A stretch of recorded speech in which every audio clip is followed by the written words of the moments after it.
नमस्कार, मी सुरेश शिंदे. आपण पाहतात तळेगाव टाइम्स न्यूज. आत्ता आपण आंबी या ठिकाणी आहोत. या ठिकाणी एक वसतिगृह आहे. आपण पाहू शकता की केअरिंग हँड्स संचलित कलाश्रम वसतिगृह. या ठिकाणी अनेक जे शाळा आहेत तळेगाव दाभाडे परिसरातील त्या शाळांच्या विद्यार्थ्यांसाठी निबंध स्पर्धा तसेच चित्रकला स्पर्धा याचे आयोजन आज या ठिकाणी करण्यात आलेले.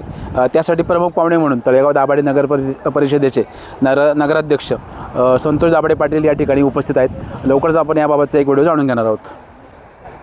स्वरूपाच्या स्पर्धा आहेत. चित्रकला स्पर्धा लहान गट पहिली ते दुसरी, पहिली ते पाचवी आणि 6वी ते 10वी. आता मोठा वयोगट.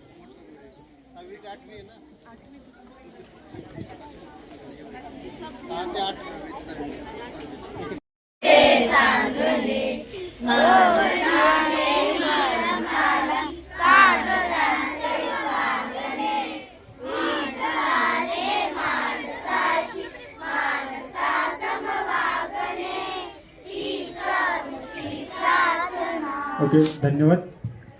यानंतर मी आदरणीय मुख्याध्यापक शिवाजी जरग सर यांनी त्याआधीच माझ्या काही योजना होत्या की तळेगाव शहरामध्ये काम करत असताना रस्ते, लाईट, पाणी,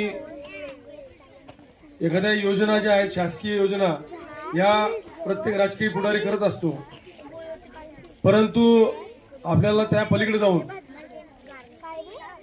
समाजामध्ये ज्या संस्था चांगलं काम करतायत त्या संस्थांना बरोबर घेऊन आपली ही जी आता पुढची पिढी आहे या पुढच्या पिढीला आपल्याला खऱ्या अर्थानं घडवणं हे देखील एक राजकीय पुढाऱ्याचं काम आहे. मी नगराध्यक्ष असलो तरी मी एक पालक म्हणून माझी बी जबाबदारी त्या ठिकाणी आहे. म्हणून काही दिवसातच मी तळेगाव शहरातील सामाजिक संस्था ज्या आहेत त्या सगळ्या संस्थांच्या प्रमुखांची बैठक त्या ठिकाणी लावणार आहे. मग त्या बैठकीला आपल्याला देखील मी आत्ताच निमंत्रण देतो. आणि आपल्याला जे अपेक्षित आहे की तळेगाव शहरामध्ये तळेगावसाठी तुम्हाला काहीतरी करायचंय, ही तुम्ही जे बोलले ते मला खरंच आनंद वाटला की आज तुम्ही राहताय आंबीला आणि तळेगाव विषयी तुम्हाला प्रेम आहे. त्याबद्दल मी तुमचं धन्यवाद व्यक्त करतो. कारण जो व्यक्ती ज्या ठिकाणी राहतो त्या ठिकाणचा विचार करत असतो. आता तळेगावकडनं तुम्हाला काय मिळणार आहे तसा विचार केला तर, परंतु तिथं देखील तुमची इच्छा आहे की तिथं जाऊन काहीतरी आपल्या संस्थेच्या मार्फत काहीतरी काम करावं.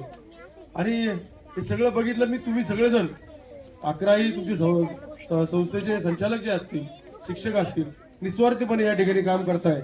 त्यामुळं आमच्यासारख्या समाजामध्ये राजकीय क्षेत्रामध्ये काम करणाऱ्या व्यक्तींना देखील आपल्या सारख्या लोकांची आवश्यकता आहे. मी एवढंच आपल्याला आश्वासित करतो, तळेगाव दाभाडे नगर परिषदेच्या वतीने जी काय तुम्हाला मदत लागेल ती मदत करण्याचं काम त्या ठिकाणी करेल. आणि आपण जो मला सांगितलंय की संध्याकाळच्या रात्रीच्या वेळेला काही क्लास आपण घेऊ इच्छिता विद्यार्थ्यांचे, त्या विद्यार्थ्यांच्या क्लाससाठी आता आपल्याला शब्द देतो की मी एक जागा तुम्हाला चांगल्या पद्धतीने उपलब्ध करून देईल. कारण आपण पाहतोय की आज जग पुढे चाललंय आणि आपल्या देशातील हे नवीन तरुण मुलं ही पुढे चाललेली